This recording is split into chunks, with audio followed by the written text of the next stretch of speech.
Зауыт жұмысшы найзағайдан қайтыс болды. Ақтөбеде экскаватор тіркеушінің өліміне қатысты мән-жай анықталып жатыр. Қайғылы оқиға ферроқорытпа зауытының аумағында болған. Куәгердің сөзінше, далада найзағай ойнап жаңбыр құйып тұрғанда зауыт қызметкерлері кешкі ас ішіп отырған. Сөйтіп терезеден әріптесіне найзағай түскенін көрген.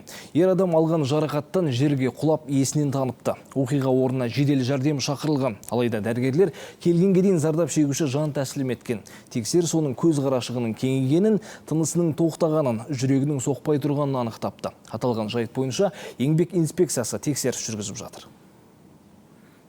Ақтөбе ферроқорытпа зауытының аумағында ТО металлург жшсінің жұмысшысымен алдын ала мәліметтері бойынша найзағайдың түсуіне байланысты жазатайым оқиға орын алып, соның салдарынан қазалы оқиға орын алып отыр. Қазіргі таңда мекеме тарапынан арнайы хабарлама келіп түсті. Әрі қарай комиссия өз шеңберінде жұмыстарын жалғастыратын болады.